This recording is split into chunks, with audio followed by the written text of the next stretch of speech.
Are you tired of being told what to think and how to act? Well, you are not alone. In case you haven't realized it, you have an internal GPS. It knows all you need to know about how to live your life. So it's about time you stopped letting the media and the government tell you what is true for you. In fact, it is exactly that time. It's time to think for yourself. And here to make sure you're doing just that is your host, mediator, author, and lawyer, Carol Gold. Hi, it's Sunday, August 13th. I'm Carol Gold, and welcome to Think for Yourself.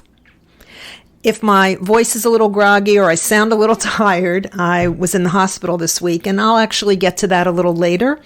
But for now, let me talk to you about two stories briefly in the news that I think are excellent sort of foundational building blocks for where this episode is going. The first one is that the Attorney General, Merrick Garland, appointed this week David Weiss to be the special counsel in the Hunter Biden probe in terms of what Hunter Biden may or may not have done that were violations of the law. And if you remember, just a week or so ago, maybe a little more, there was a plea deal struck for Hunter Biden that was going to get him no jail time, that was going to basically exonerate him of any felony, and was going to make it virtually impossible to prosecute him for any related crimes in the future. That deal was struck between the prosecutor and the defense attorney. It was signed off by David Weiss, who was the lead investigator in the original investigation against Hunter Biden. But when it got before the judge, a very brave judge said, no, this deal is no good. What do you mean he's not going to be liable for any potential future crimes committed that are related? And when did anybody else ever get a deal like this? And so she turned down the plea deal because the judge has to sign off on it. And now Hunter Biden is going to go to trial, presumably at this point. A little background I gave you just to bring you current. And so Merrick Garland made the decision to appoint special counsel David Weiss.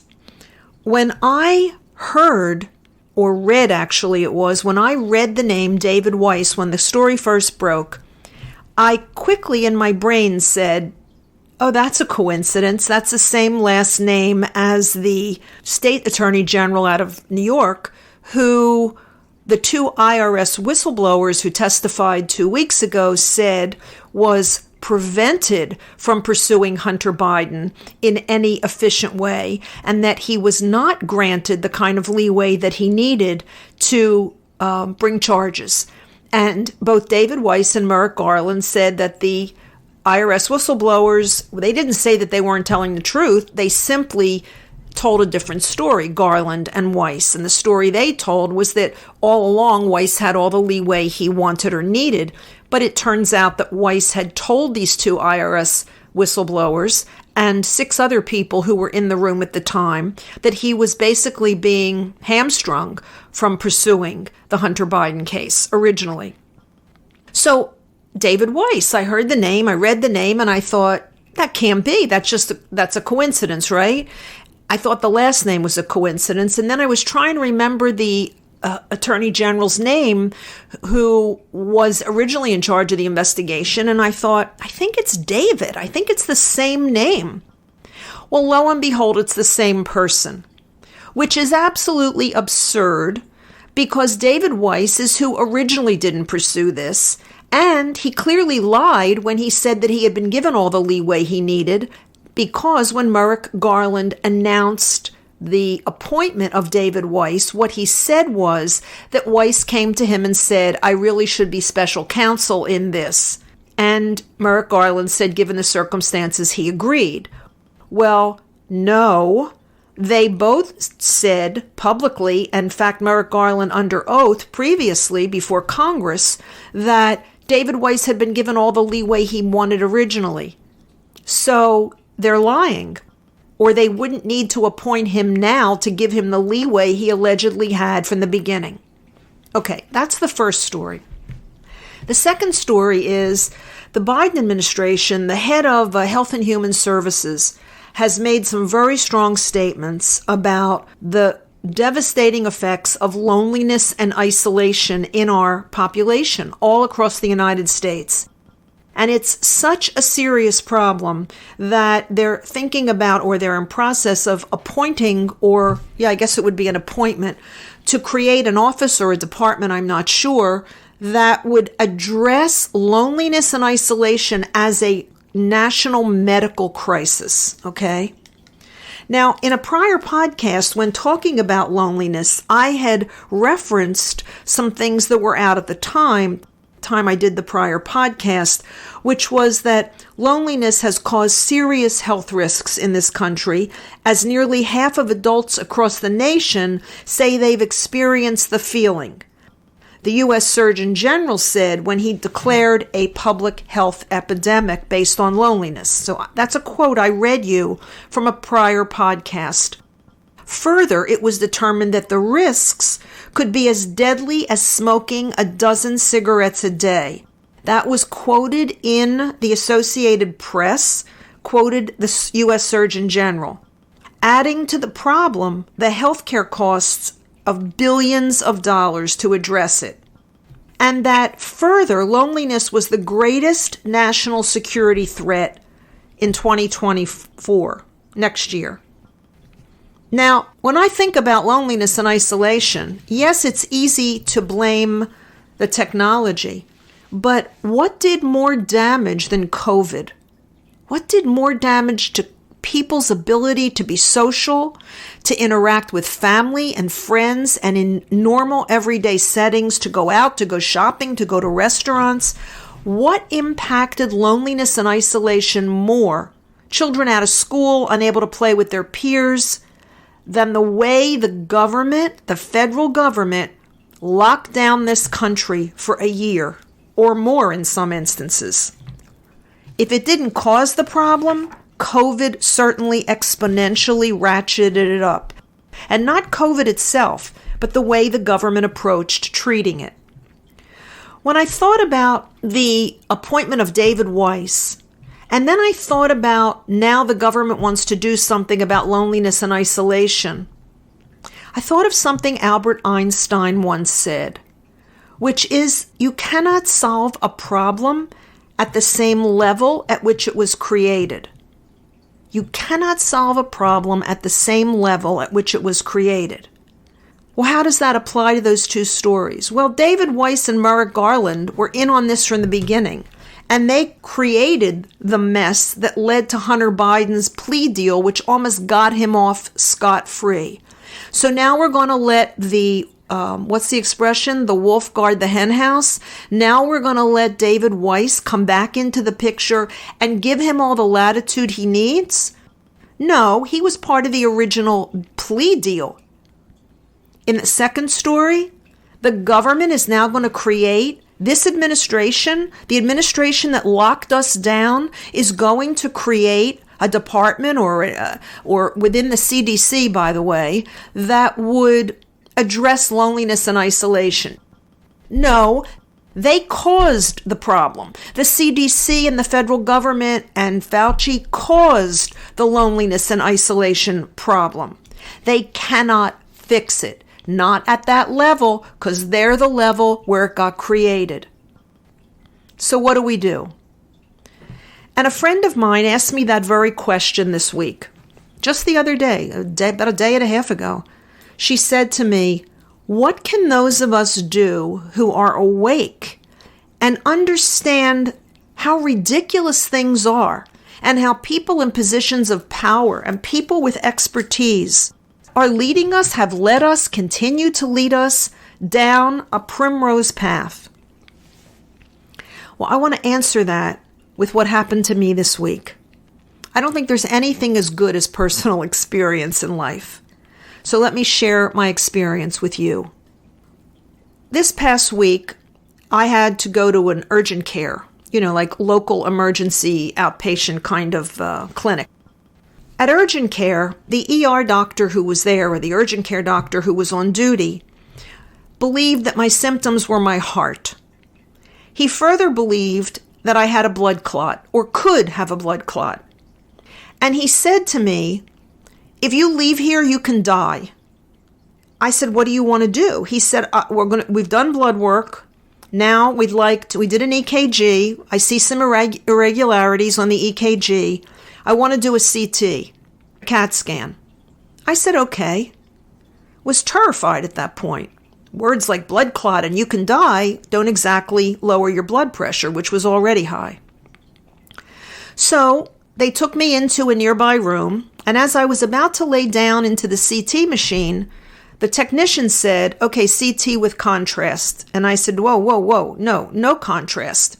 If you don't know what contrast is, it is an iodine-based dye that they inject into your bloodstream so they can track it with the CT and see how it's flowing through your arteries. But I've always been opposed to contrast and refused it whenever it's been offered to me or suggested to me, because I know just enough to know that some people don't eliminate it from their systems. It's supposed to go through you and be eliminated, processed in your liver and eliminated in your urine. And I've heard read stories of people who their system does not thoroughly discharge it. And what happens is they wind up with autoimmune problems for the rest of their lives. So I said on the table to the tech, no contrast. She said, well, you'll have to wait a minute. She went back to the doc and she came back in and she said, well, without the contrast, we can't tell you anything. I said, well, what does he suggest? She said, well, at the very least, a chest x-ray. And I was reluctant because I don't like radiation exposure, but I let them do the chest x-ray. And then he came in and he said, okay, there's nothing on the chest x-ray, but of course we can't see anything because we can't do contrast. So I want to transfer you to the hospital. And I said, well, he said, you could die if you have a blood clot. And again, he was, in my face with, you could die. This is very serious. So I said, okay, transfer me to a hospital. I was reluctant, but I finally said, okay, let's see what they can do, what they can determine. And he said, I'm going to transfer you by ambulance. I said, no ambulance. I said, I have a friend here and he will drive me. It's only 6 or 7 minutes from here. Well, if anything happens to you in the parking lot, you could die and your friend won't be able to help you. And it's very serious. You have to understand, you could die in the parking lot. I said, do me a favor. Let's just process me out of here and stop telling me how often I could die and how many ways I could die here. Let's just get me out of here. Call the hospital, see if they have a bed, and if they do, he will drive me, which is exactly what happened.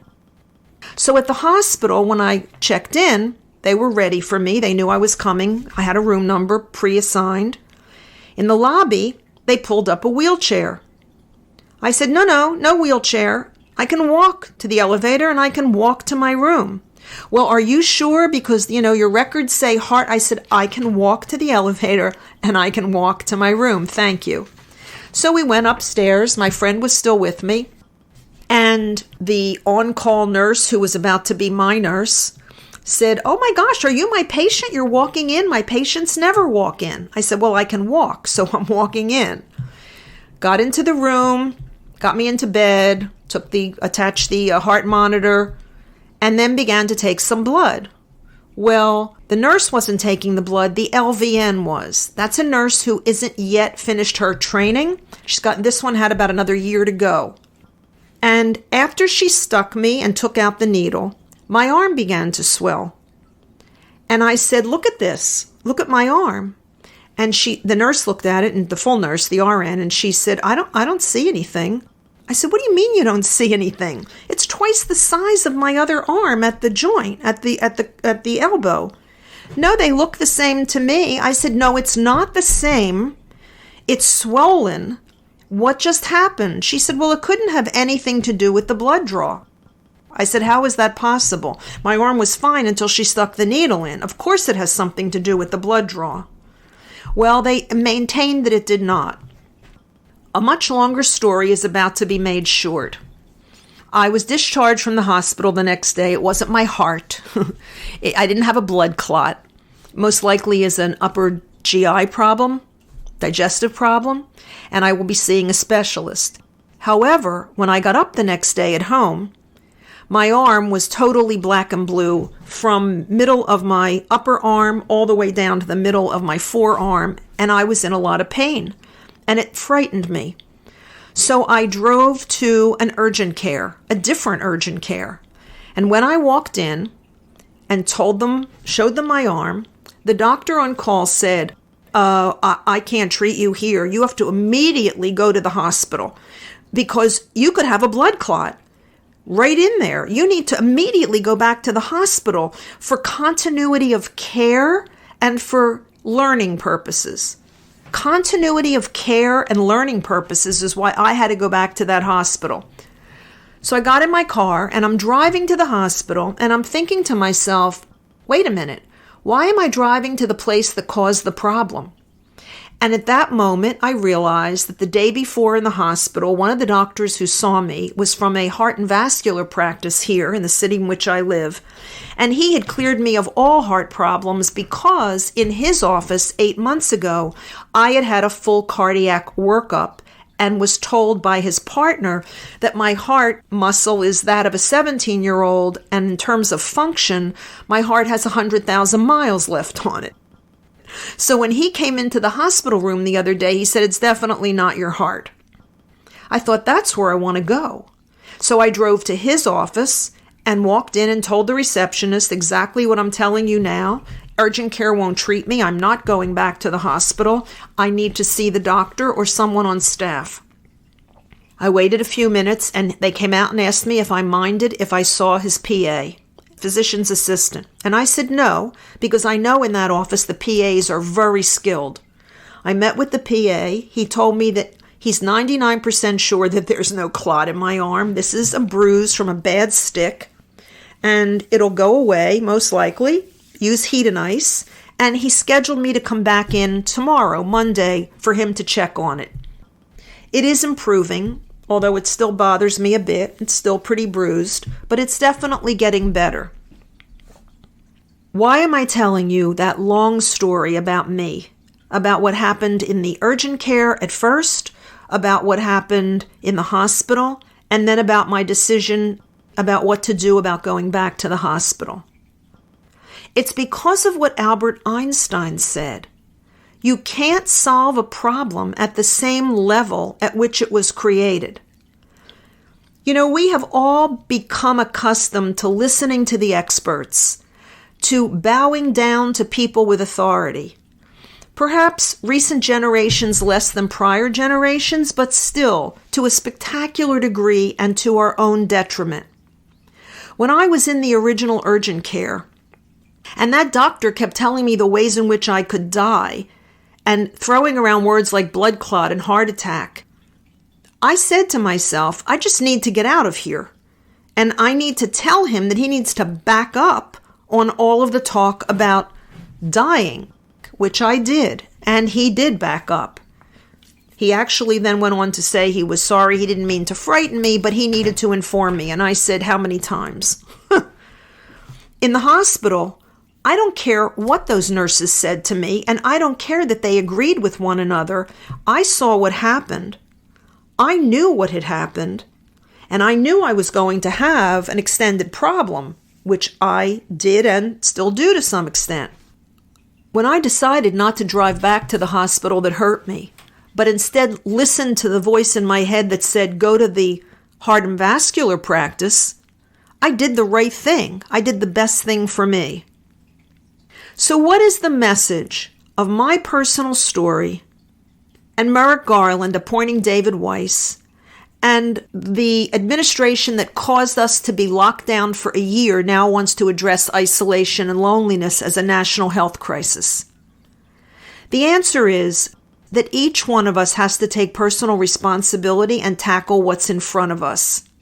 Because the experts and the people in power cannot fix what they have broken.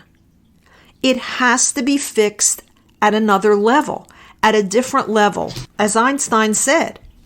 And guess what? That level is the level you and I exist at. We can help fix the overall, overarching, almost inconceivably huge problems by getting it right every day in our own lives. By doing what I did this week. By being personally responsible for everything that life brings our way. By trusting your inner guidance. By following it. By standing by it. By speaking truth to power. And boy, when we do, just watch what happens. The more we stand for what we believe in, the stronger that muscle of knowing gets, but it has to be exercised. You have to do it every chance you get. You have to listen to your inner guidance, use your common sense, and then speak up for yourself or whoever needs speaking up for that's in your immediate vicinity. Because the more we do it, the stronger the muscle gets, and the more of us who do it, the more empowered we become. And the more we do it, the clearer the inner voice becomes that is providing that guidance. Probably the 3 most important words I can say to you tonight are not think for yourself. Those words are be the change. Thanks for listening. I'm Carol Gold. I'll be back here again next Sunday. And until I am, by all means, think for yourself. Carol thanks you for spending your valuable time with her. It is her mission to empower you to remember how smart and capable you are. Be sure to check out Carol's website, carolgold.com. That's Carol with an E, gold.com. Please leave a review and subscribe here so you'll be alerted to Carol's next podcast. Until then, above all else, remember, it's time to think for yourself.